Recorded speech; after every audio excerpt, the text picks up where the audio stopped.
नमस्कार दर्शकवृन्द, आज हामी यस्तो देशको चर्चा गर्दैछौँ जहाँको इतिहास आँसु, बलिदान र साहसले भरिएको छ।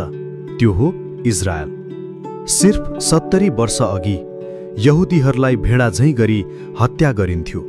60 वर्ष अघि न राज्य थियो न सेना।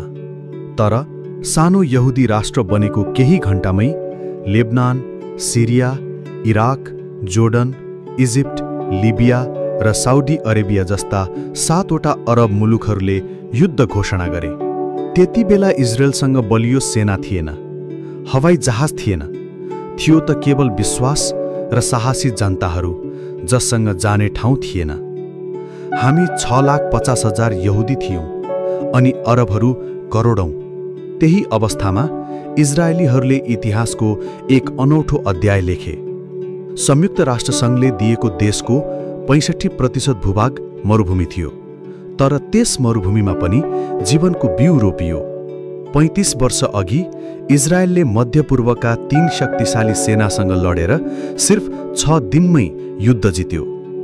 हामीले आधुनिक सेनासँग, सोभियत हतियारसँग लड्यौं, तर जित हाम्रो भयो। आज इजरायलसँग छ बलियो राष्ट्र, सक्षम सेना, शक्तिशाली हवाई शक्ति, अत्याधुनिक प्रविधि र अर्थतन्त्र, इन्टेल, माइक्रोसफ्ट, आइबिएम जस्ता कम्पनीहरूको इनोभेसन, चिकित्सा शास्त्रमा पुरस्कार जित्ने डाक्टरहरू, मरुभूमिमा हरियाली, विश्वभर फूल, फलफूल र तरकारीको निर्यात। इजरायलले आफ्नै 3वटा उपग्रहहरू अन्तरिक्षमा पठाइसकेको छ। आज इजरायल विश्वका शक्तिशाली देशहरूसँग काँध मिलाएर उभिएको छ। अमेरिका, रुस, चीन, युरोपका राष्ट्रहरूसँग एकै पंक्तिमा। र सम्झनुहोस्, 60 वर्ष अघि उनीहरूलाई लाज र पीडासहित वधस्थलतिर हिँडाइएको थियो। हामीले युरोपको खरानीमा आफ्नो पहिचान खोज्यौं र मरुभूमिबाट एउटा समृद्ध देश बनायौं। आज कसैले हामीलाई डर देखाउँछ? हमास, हामी हाँस्छौं, हामी डराउँदैनौं। हामीले पास ओभर मनायौं, त्यो चाड जसले सम्झाउँछ हामी फेरोनबाट बच्यौं।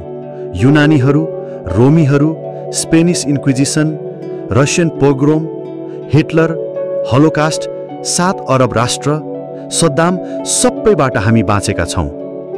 इतिहासका धेरै सभ्यताहरू हराए, मिस्र, बाबेल, एलेक्जेन्डर, रोमी, नाजीहरू, तर हामी आज पनि जीवित छौं। हामी मिस्रका दास थियौं, मोसाका सन्तान हौं, बाइबलको राष्ट्र हौं। आज पनि हिब्रू भाषा बोलिन्छ। आज पनि हामी उभिएका छौं। अरबहरूले अझै बुझेका छैनन्, तर एक दिन उनीहरूले बुझ्नेछन्। परमेश्वर छन् र जबसम्म हामी हाम्रो पहिचान बचाउँछौं, हामी सधैँ रहन्छौं। हामी माफी माग्दैनौं कि हामी डराउँदैनौं? हामी माफी माग्दैनौं कि हामी खुसी छौं? मिडियालाई नपत्याउनुहोस्, उनीहरूले इजरायलको आशा देखाउँदैनन्। यहाँ उत्सव चलिरहेका छन्, मानिसहरू प्रेम बाँडिरहेका छन्। हामी शोक गर्छौं, तर रगतमा रमाउँदैनौं। त्यसैले अन्त्यमा हामी नै जित्नेछौं। परमेश्वरले हामीलाई सृष्टि गर्नुभयो, उहाँ हाम्रो रक्षक हुनुहुन्छ। उहाँ कहिल्यै सुत्नुहुन्न, कहिल्यै निदाउनुहुन्न। अब्राहम, इसाक र याकुबका परमेश्वर अझै जीवित छन्। यस सन्देशलाई तपाईको परिवार, साथी, समाजसँग शेयर गर्नुहोस्। हाम्रो आत्मबल र पहिचान जोगाउन यो कथा बाँड्नुहोस्। इजरायल एक राष्ट्र, एक आशा, एक जीवित इतिहास।